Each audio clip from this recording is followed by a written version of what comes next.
ASEAN relations. The summit will build on President Biden's participation in the October 2021 ASEAN-US summit, where the president announced $102 million in new initiatives to expand U.S. engagement with ASEAN and support a bright and prosperous future for our combined 1 billion people. One of this administration's top priorities is to serve as a strong, reliable partner and to strengthen an empowered and unified ASEAN to address the challenges of our time. Our shared interests for the region will continue to underpin our common commitment to advance an Indo-Pacific that is free, open, connected, prosperous, secure, and resilient. Next, as the White House also announced this morning, Assistant Secretary of State for East Asian and Pacific Affairs Daniel Crittenbrink and National Security Council Indo-Pacific Coordinator Kurt Campbell will lead a delegation of U.S. government officials to Fiji, Papua New Guinea, and the Solomon Islands this week.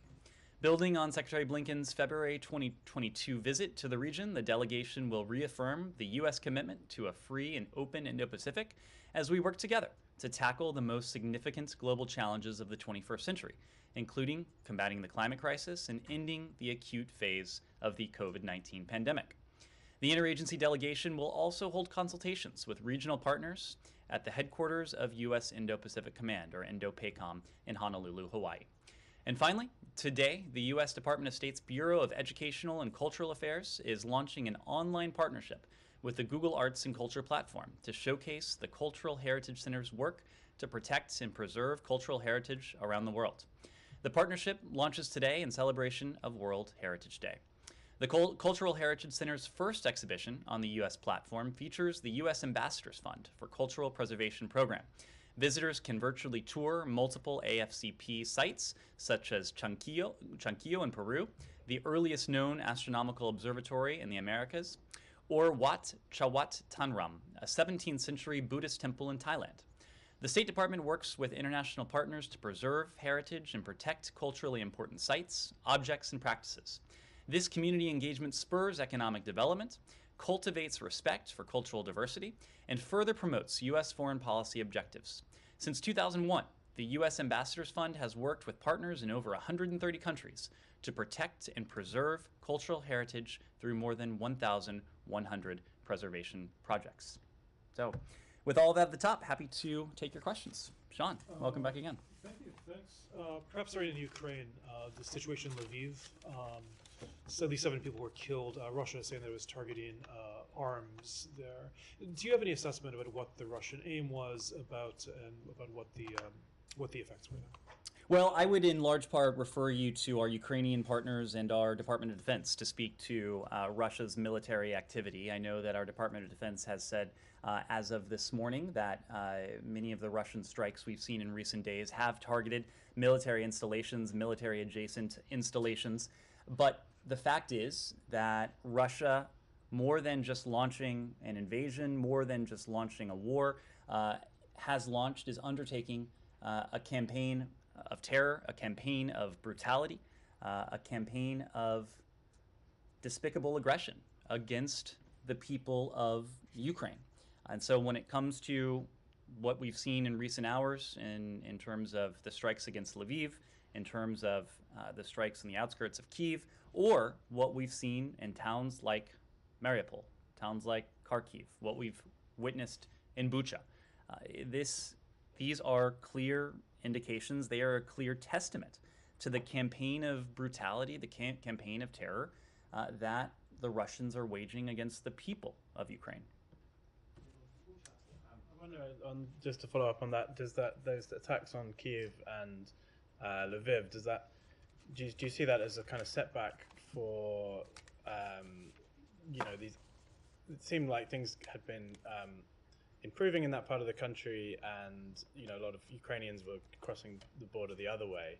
Is that a setback to those people those Ukrainians who might have been thinking, it's safe to go back if we're from the west of the country, and also how does that factor into your considerations on whether to reestablish a diplomatic presence in the country? Well, at a strategic level, we, of course, will reestablish a diplomatic presence just as soon as we are able.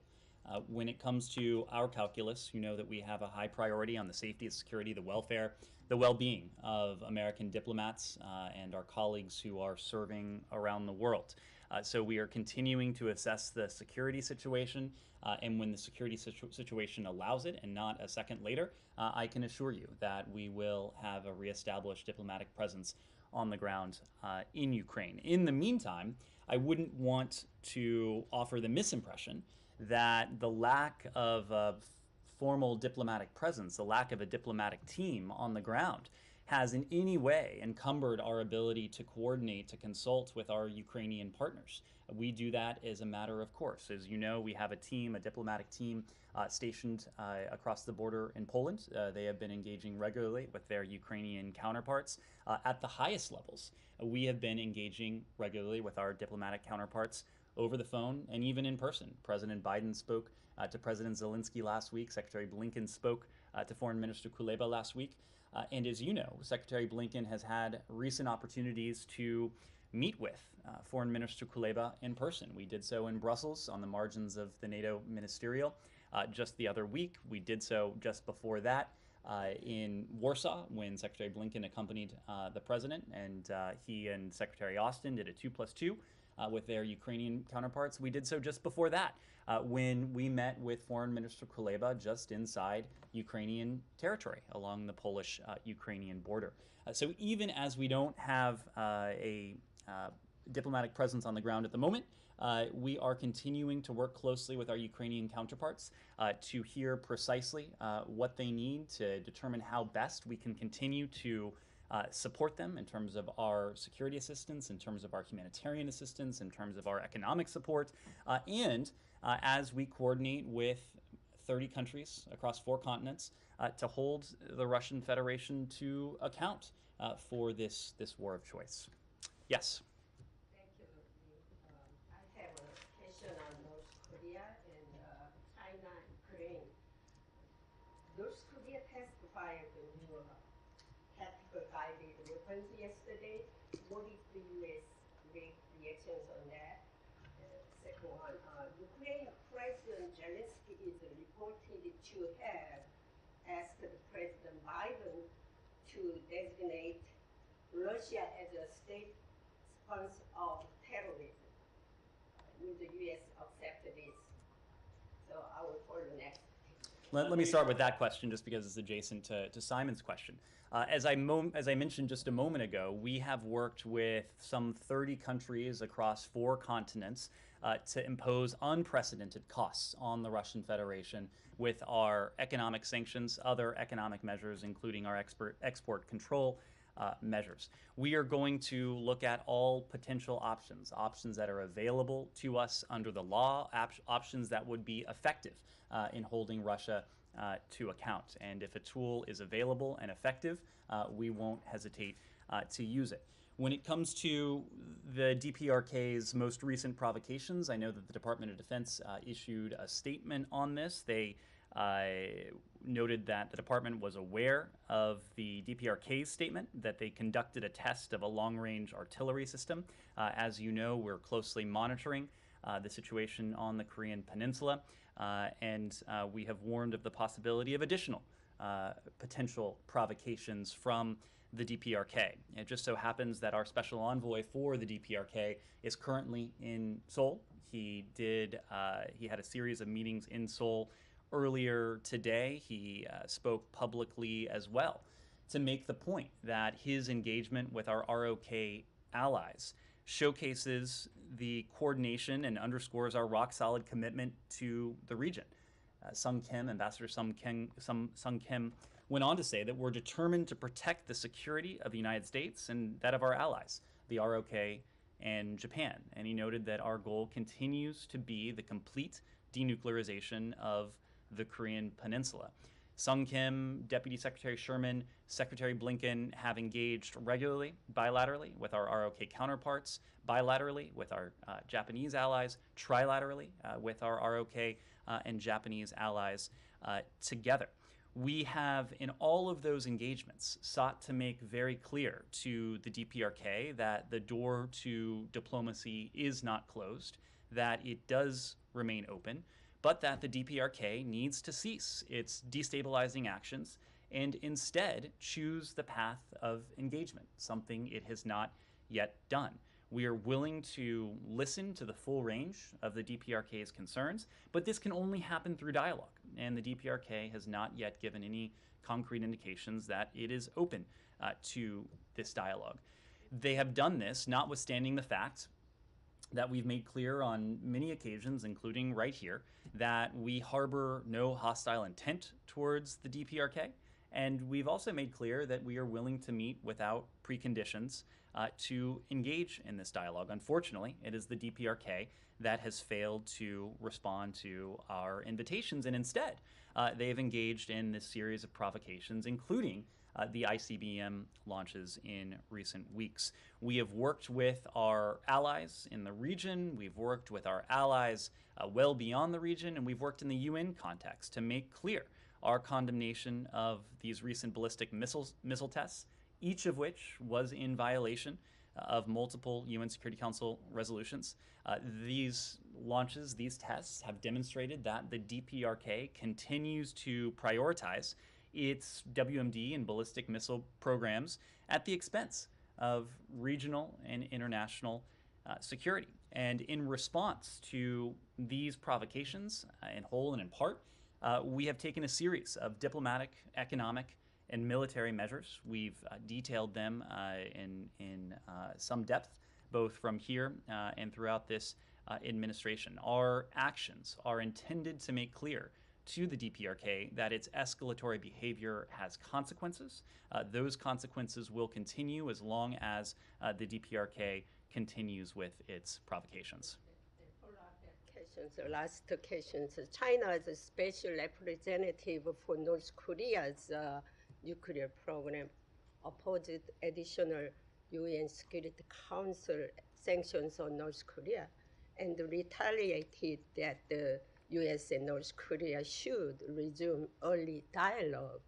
What is your comment? China always say that they need dialogue, resume the dialogue, but they not help, they not roll over the Well, when it comes to the latter element, that's also been our point. We have made very clear that the door to diplomacy, the door to dialogue remains open. We have signaled that publicly, we have signaled that privately, but as I just detailed, the DPRK has yet to engage on those suggestions. We have engaged not only with our close allies, Japan and the ROK, but also with other stakeholders, including regional stakeholders. And of course, the PRC is an important regional stakeholder. We recently had a meeting with the PRC's special envoy for the DPRK. It's important that we continue to engage partners like the PRC on this, given that the PRC does wield a good degree of leverage with the DPRK. Yes? Thank you, Mr. Price. I have two questions. One is regarding Pakistan attack, recent attack to Afghanistan. So many civilians has been killed, although we experience, we are during the Ramadan month, holy month. I don't know if State Department or United States still have influences to Pakistan, especially the new government.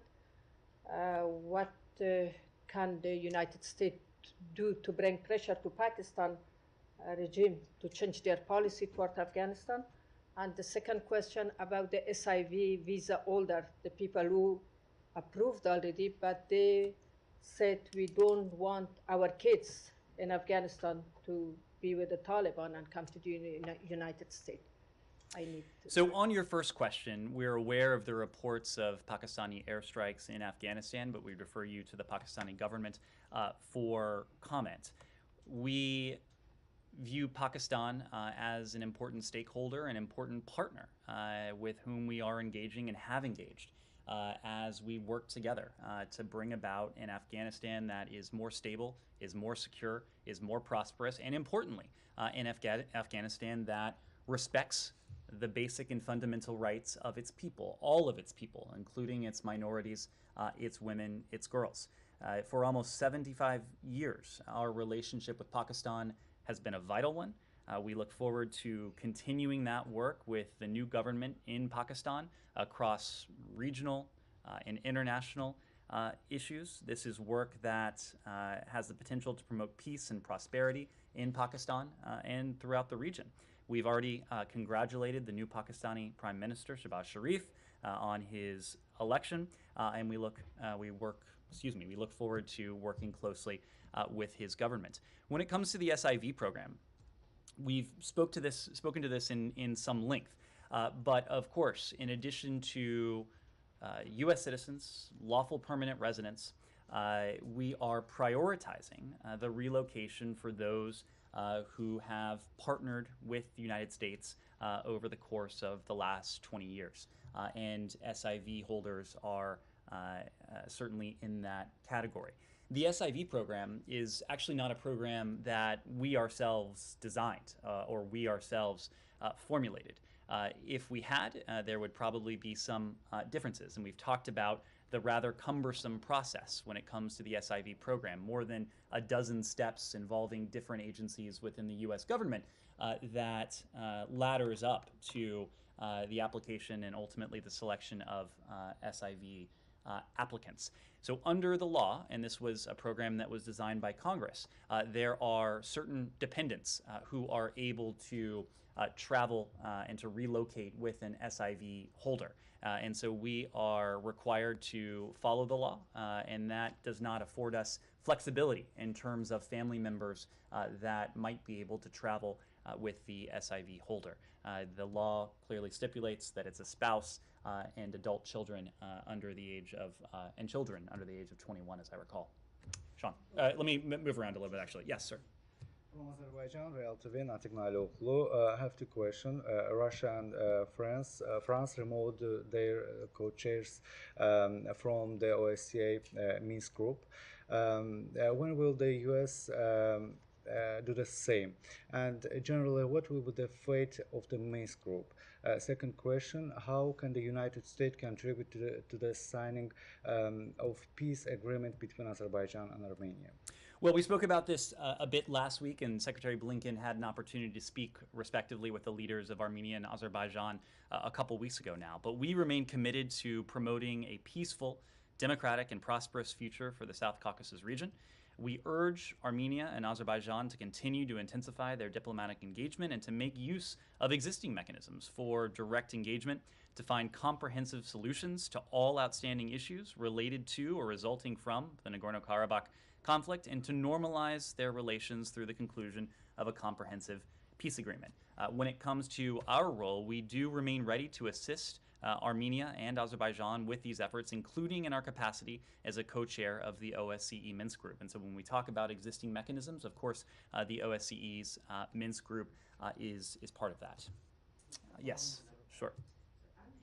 Is in the region right now, and I'm sorry, who is? Andy Schoffer is currently in the region, and he met with Armenian Foreign Affairs Minister. There was a confusion, I think, in terms of what badge is he wearing today. State Department put a tweet out there and said he is a senior advisor for Caucasus negotiations, and we know him in the region as the Minsk Group co-chair. Can you clarify that, and also is he going to go to Azerbaijan as well? I don't have the details on this individual's travel or in what capacity he was acting at the time, but we'll get back to you if we have anything more to add there. Yes, yeah. Yeah, on Bucha, I want to follow up. Putin today awarded the brigade that committed mass murder in Bucha as a title of guards. Is there any reaction from the state? And also, what is the state of U.S. investigation on Bucha massacre? Thank you. What is the status of the U.S. investigation on Bucha? So on your first question, the question was, do we have a reaction to President Putin reportedly heralding one of the architects of the massacre, what has transpired in Bucha? We don't have a specific reaction to that, but what I can tell you is that it would not be surprising to see the Russian Federation herald, honor those who may have been involved in some of the worst atrocities of this conflict, because the point we have made is that the atrocities, to include war crimes, that Russia's forces have committed, these are not the rogue acts of a single Russian service member or even a small group. This was a premeditated, preconceived campaign of brutality against not targeting not only the government of Ukraine, the territorial integrity of the state of Ukraine, but also the people of Ukraine. And that is why we are so focused on accountability, not only on those who are responsible through their own hands and their own work, through the deaths and the destruction in Ukraine's towns and cities, but also all of those up the ladder who were part and sanctioned this effort of brutality against the people of Ukraine. Yes.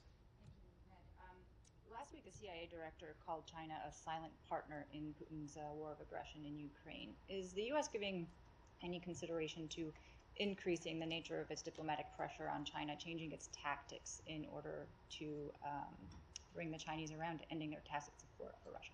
Well, the PRC is going to make its own decisions about how it supports Russia's brutality against the people of Ukraine. The PRC is going to make its own decisions about whether everything that it has purported to stand for in the international system in recent decades, including an emphasis on state sovereignty and the ability and the inviolability of borders, or whether all of that was just a show, just bluster. And to the director's point, not only have we not seen the PRC condemn, as every country around the world should, the brutality that Russia's forces are carrying out on the against the Ukrainian people. We've actually heard senior PRC officials parrot some of the worst, some of the most dangerous propaganda that is and has emanated from the Kremlin. So this is a choice for the PRC to make. The point that the United States and our European allies and our partners around the world have made to the PRC, a couple. Number one, we are going to continue to keep a careful eye, a careful watch on the level of support for the PRC exhibits towards Russia. Of course, if the PRC were to provide weapons, supplies, would seek to help Russia evade sanctions, there would be strong consequences for that, not only on our part, but also on the part of our allies and partners. But number two, this is a moment when every responsible country around the world has an obligation to its people and to the international community to make clear where it stands on questions that are fundamental and questions on which there should be no nuance. Questions about whether this type of brutality, these wanton human rights abuses, the massacring of civilians, the ability of a state to pretend that international borders don't exist, and the ability of leaders to declare, as President Putin seemingly has, that another country doesn't have a right to exist. These are fundamental questions. We've heard from the PRC its desire over the course of many decades to be a responsible stakeholder. Well, now is the time to answer that question, and now is the time to show up. Just to clarify, Ned, because you mentioned some of the other ways that China could be providing material support, has the U.S. to date seen any evidence that that support has been anything but rhetorical? Have there been weapons support provided? Has there been sanctions support provided? We're going to continue to watch very closely. We offered an assessment a couple weeks ago now that we had not seen the provision of weapons of supplies, and that assessment has not changed. Sean. Can we turn to the Middle East? Sure. Just as you're walking in, the Israeli military says that they intercepted a rocket from Gaza. I know you put out a statement on Jerusalem. I believe it was on Friday. What's your assessment of the situation? How worried is the United States that this could flare up the way it did last year? Well, I did see that report just before we walked in. To answer your question, in short, we are deeply concerned. We are deeply concerned by the recent violence in Jerusalem on the Haram al-Sharif Temple Mount and across the West Bank. We, as we did on Friday, continue to call on all sides to exercise restraint, to avoid provocative actions and rhetoric, and preserve the historic status quo on the Haram al-Sharif Temple Mount. We also continue to urge Israeli and Palestinian officials to work cooperatively to lower tensions and ensure the safety of everyone. This department continues to closely follow the situation and continues to be in close contact with senior Israeli and Palestinian officials to seek to de-escalate tensions. What I can tell you is that a number of senior officials across this government, and certainly a number of individuals across this building and our ambassadors in capitals across the Middle East, were engaged in a series of phone calls, including at very high levels over the weekend, again with our Israeli partners, with our Palestinian counterparts, with other Arab representatives in the region, including our Jordanian partners, the custodian of the Haram al-Sharif Temple Mount, in an effort to see to it that these tensions do not escalate. Can I just follow up? You mentioned Jordan. The Jordanians summoned the Israeli ambassador and said that, or the Sharjah, and said that it was calling it heavy-handed, the treatment that the Israelis had of the Palestinians in Jerusalem. Do you share the assessment of the Jordanians that things could have been handled differently?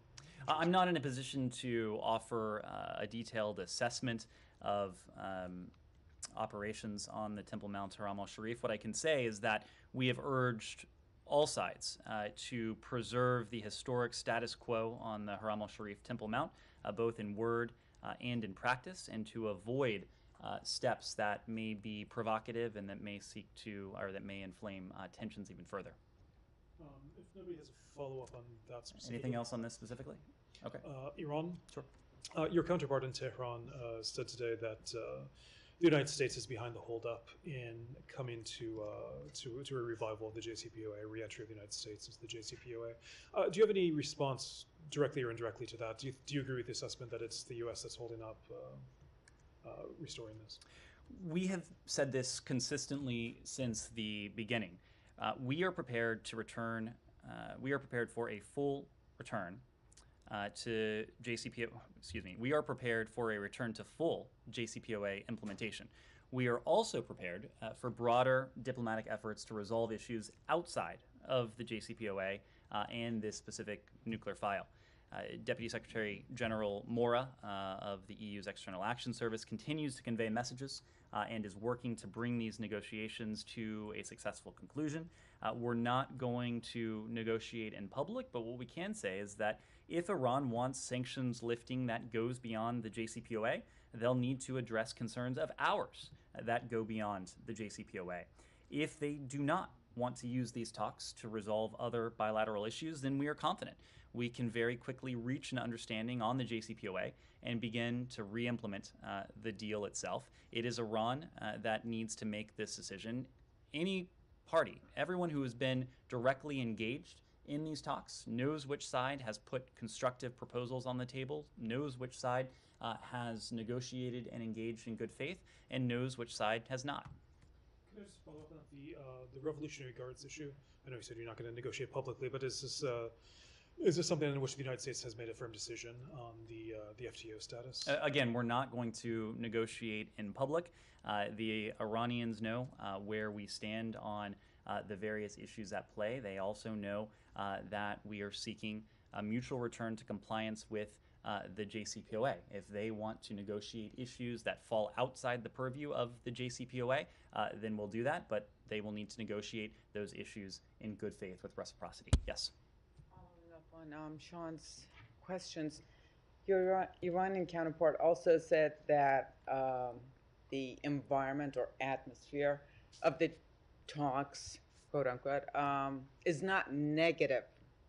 Do you see that as a positive assessment? Do you share at least that assessment? I don't think it's helpful for us to characterize the environment of the talks. There's really only one element that matters, and that is whether or not we're able to achieve a mutual return to compliance, whether we're able to get across the finish line or not. At this point, it is unclear to us whether we will be able to get there. We've spoken to the significant progress that had been achieved in recent weeks. Obviously, we've been in a different position now for several weeks. That is why we're preparing equally for scenarios in which there is a mutual return to compliance with the JCPOA in scenarios in which there is not a mutual return to compliance for the JCPOA. We would greatly prefer the former, to have the JCPOA and the verifiable, the permanent limits that it would again impose on Iran's nuclear program. Whether we are able to get there or not, that is a question for Iran.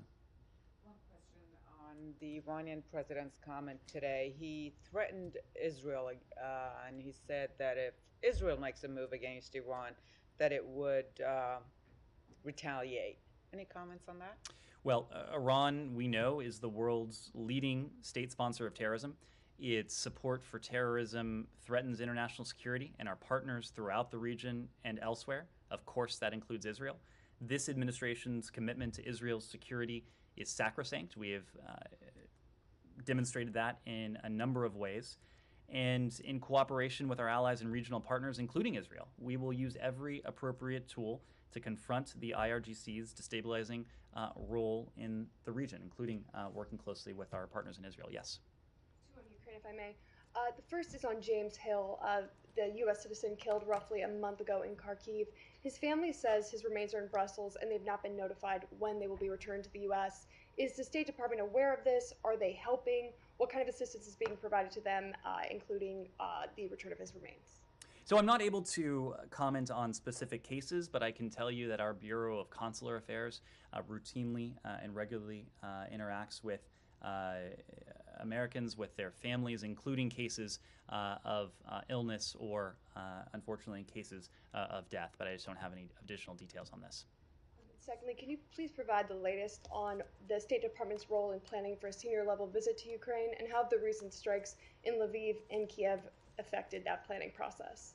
Well, again, we don't have any travel to confirm. We don't have any travel to announce or even to preview at this point.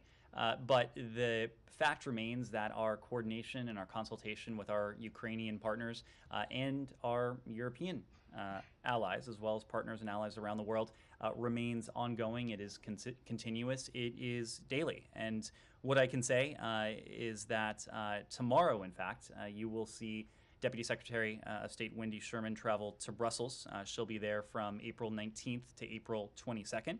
She is going for the third high-level meeting of the U.S.-EU dialogue on China that will take place on April 21st. She'll also go for consultations with our European allies and partners on the Indo-Pacific on April 22nd. But she will also, while there, engage in Brussels with our NATO allies and EU partners to discuss our continued close coordination on President Putin's war of choice against Ukraine. So Secretary Blinken has spent more time in Brussels than any other city on the face of the earth, with the exception of Washington, D.C. Deputy Secretary Sherman has spent a good deal of time there herself. She'll be returning tomorrow, where she will remain for several days, including by being engaged with our European allies on the question of Russia's aggression against Ukraine. Yes, sir. Yes. Is the Secretary tomorrow going to make that visit? It's been reported lately many times that the administration is considering sending a high official to Kyiv.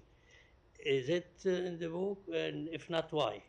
Well, the Secretary will make an important visit tomorrow. He will lead a U.S. delegation to Panama City to lead a ministerial conference on migration and protection co-hosted with the government of Panama. We'll depart tomorrow morning. We will return tomorrow evening.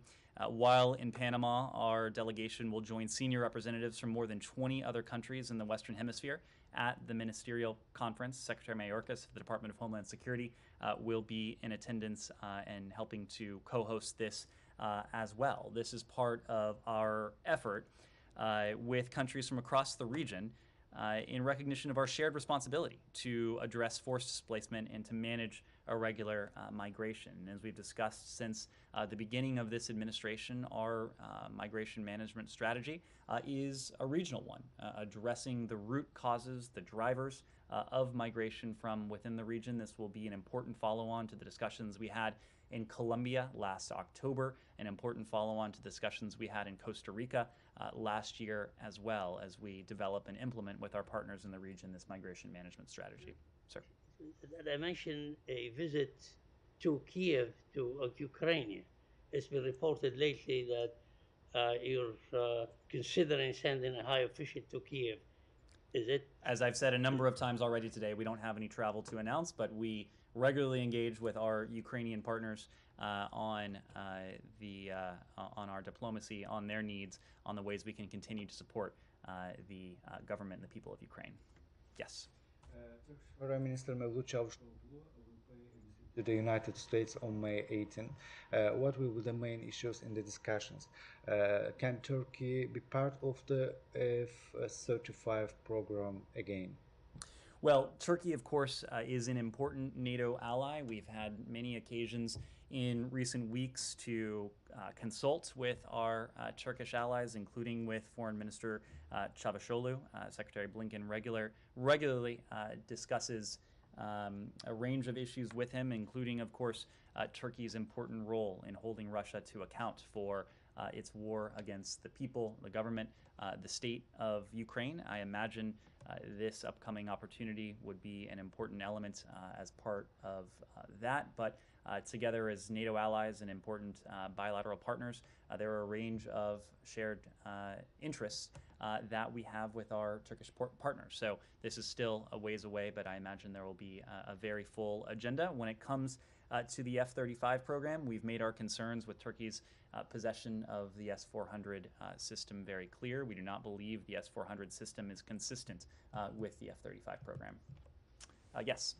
To get back to Iran, as part of the indirect talks over the detainees, is the administration also seeking the release of U.S. legal permanent residents like Shahab Dalili, whose family has now gone public with his case?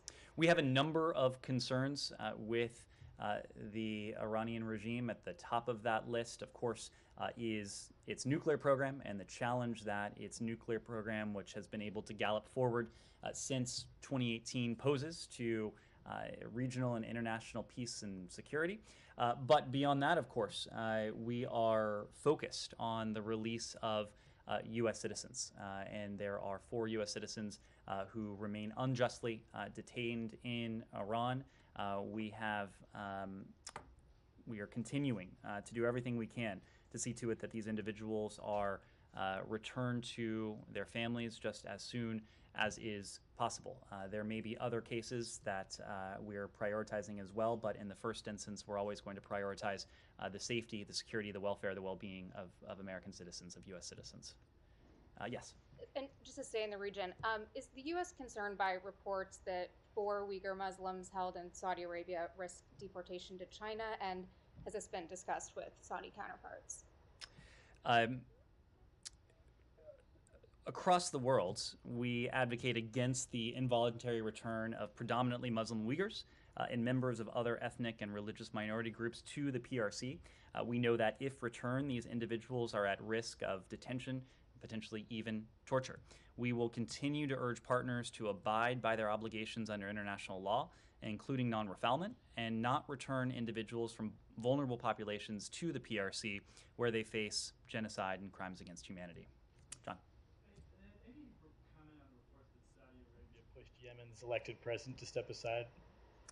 John, I don't have a specific reaction to that report, but as you know, the special envoy has recently been in the region. He spent 3 weeks in the region, and over the past year, he has pressed for transparent, inclusive, Yemeni-led efforts to reform the government of Yemen, to ensure it meets the needs of all of its citizens, and to address their calls for justice, accountability, and redress for human rights violations and abuses. On April 7th, earlier this month, we welcomed Yemen's establishment of a presidential leadership council. We urged that council to advance these goals in partnership with Yemeni civil society and members of marginalized communities. We also urged the Leadership Council to work closely with the Prime Minister to strengthen basic services and economic stability as soon as possible so that Yemenis across the country can receive tangible benefits from these recent reforms. Is representation important when it comes to leadership in Yemen? Well, a representative government, a government that represents the people and serves it effectively, of course, is important, both in Yemen and around the world. Sure. One of the things the journal also reported was that former President Hadi has had his communication shut off, and he's in a Riyadh hotel. Does the United States have any information or, for that matter, concerns about how he's being treated? I don't have anything to share on that. Would refer you to the former president or to the Saudi government. Yes. I just wanted to follow up on something you mentioned at the top, the trip involving Assistant Secretary Crittenbrink to the Pacific. Is there anything sort of more concrete you can that delegation is going to be trying to get out of those visits? And wonder if you could sort of, I don't think the announcement mentioned China, which is obviously the backdrop to these visits. How much does this visit reflect a concern that China is growing in influence in that region? Well, these are three important Pacific partners of the United States: Fiji, Papua New Guinea, and the Solomon Islands. It's precisely why the Secretary met with the Pacific Island Forum earlier this year when we were in the region. And you're right that the announcement doesn't mention China because at the end of the day, our policy is not about China or any other country. It's about the partnership that the United States can bring. And part of our engagement, including in this upcoming context, is to ensure that our partners in the Indo-Pacific and around the world understand what the United States brings to the table, understands what partnership can bring, and we'll leave it to them to contrast what we offer from what other countries, including rather large countries in the region, might offer. Yes? So both Russia and Ukraine have issued videos of prisoners apparently appealing for a prisoner swap. In Russia's case, it's two British nationals. In Ukraine's case, it's Viktor Medvedchuk. Is the U.S. at all facilitating or engaged in conversations regarding a potential swap? I'm not aware of any role there. Our Ukrainian partners have spoken to their level of engagement with Russia. You heard from Foreign Minister Kuleba yesterday that these engagements have been rather low level. They've been at the expert level. And we can all see very clearly that they have not demonstrated much promise just yet. That is not because both parties are not prioritizing diplomacy, are not prioritizing dialogue. There is one party that has consistently gone to the table in good faith, one party that consistently has sought to bring an end to this conflict, and another that has engaged in those diplomatic endeavors as little more than a pretense. Another party, this being, of course, Russia, that has continued to rain down missiles and bombs and artillery against civilian populations, even as representatives of that government has continued to sit down with their Ukrainian partners. So this is a question that we will leave to our Ukrainian partners to discuss with their Russian counterparts. Our goal is to see to it that we are doing everything we potentially can to strengthen Ukraine's hand at the negotiating table, and we're doing that in two principal ways. Number one, we're continuing to provide massive amounts of security assistance, $3.2 billion over the course of this administration, more than $2.5 billion since Russia's most recent invasion of Ukraine began, and at the same time, to hold Russia to account with this set of economic sanctions, export controls, other measures that we've imposed with dozens of countries around the world to put Ukraine in a position to succeed and to induce Russia to engage in a way they have not yet, at least, and that is in good faith in an effort to bring about an end to this conflict. One quick follow-up. Is the U.S. aware of any U.S. citizens in Russian custody on Ukrainian soil currently? I am not at the moment, yes. President Zelensky said over the weekend that if the remaining Ukrainian troops in Mariupol are destroyed, as Russia has threatened to do, that it could put an end to all negotiations. You've obviously said that diplomacy is the only way ahead here. Would you support Ukraine if they withdrew from talks because of what the Russians do in Mariupol? At the end of the day, this is about Ukraine's independence, it's about Ukraine's sovereignty, it's about Ukraine's territorial integrity. There is no other country in the world, not Russia, not the United States, not any of our European allies or partners, who can make these decisions for Ukraine. This is a question for the people of Ukraine, and their opinion will be expressed by the government of Ukraine. Sure. Jamie's question earlier about the state sponsor of terrorism designation. You said the administration will look at all potential options available to us under the law. Do you consider this designation as available to you, given the way that it's written in statute, the requirements in it? So I'm not in a position to offer an assessment of its applicability in this particular case, but there are certain authorities that are available to us under the law. We're going to evaluate the criteria that is defined by statute against the evidence and the facts. And if those evidence and the facts present an opportunity to use any particular authority, and if that authority will prove effective, we won't hesitate to do it. Yeah. There's one more. Sure. On TPS. There's some reporting, senior Ukrainian officials saying that the date that TPS will be, I guess the cutoff point is being moved to April from March 1st. Can you confirm whether or not that's the case? We don't have any update. As you know, we recently did grant TPS to Ukrainians temporarily in the United States. That cutoff date was as of a particular date. If there is an extension or if that date changes, we will let you know together with DHS. Yes? It was reported today that Ukraine most likely use cluster munitions. Is this something that the State Department is looking at, can confirm or deny, and what's the level of concern there? I've seen those reports. I'm not in a position to speak to them. I might refer you to the Department of Defense if they have any additional context to offer. And of course, our Ukrainian partners would be in the best position to speak to this. What we can say is that this Russia's war against Ukraine has brought untold brutality, has brought untold despair to the people of Ukraine. Our Ukrainian partners, their service members, have fought valiantly, have fought effectively. They have done so with grit and determination, and they've also done so with an amount of support from the United States and the international community that is nearly unprecedented. Not in a generation has so much security assistance flowed from the United States to any other country.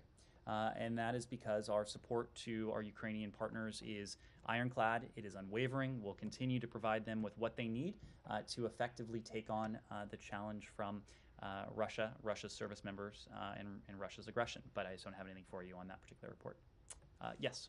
On the Indo-Pacific trip of the U.S. delegation, is the Solomon Islands intend to sign a security pact with China a concern, and is it going to be brought up on that trip? Is the U.S. delegation going to possibly ask the Solomon Islands not to sign that pact like Australia? Well, we understand that the Solomon Islands and the PRC are discussing a broad security-related agreement building on recently signed police cooperation. Despite the Solomon Islands government's comments, the broad nature of the security agreement leaves open the door for the deployment of PRC military forces to the Solomon Islands. We believe that signing such an agreement could increase destabilization within the Solomon Islands and will set a concerning precedent for the wider Pacific Island region. We note that Australia and New Zealand have had long-standing law enforcement and security ties with the Solomon Islands. At the request of Prime Minister Sogavare, an Australia-led multinational peacekeeping force from Fiji, New Zealand, and Papua New Guinea effectively restored calm to Honiara following the outbreak of violence and rioting in November of last year. This multinational group quickly aided Solomon Islands and effectively supported a rapid return to peace. We've communicated with our allies and partners in the region, including, of course, with Australia and New Zealand, which have expressed concerns about how this agreement may threaten the current regional security paradigm.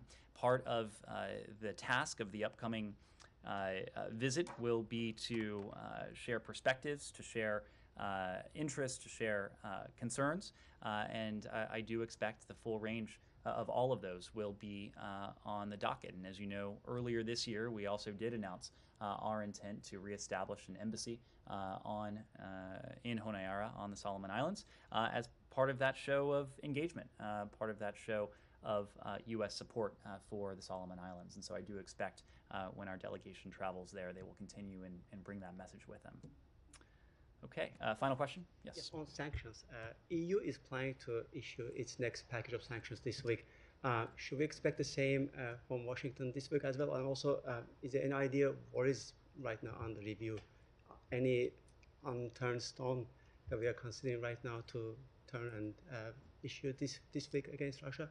I think you can expect that we will continue to escalate our financial sanctions and other economic measures against the Russian Federation until and unless Moscow relents in its campaign against Ukraine. We have not yet seen that, and will continue to raise the costs.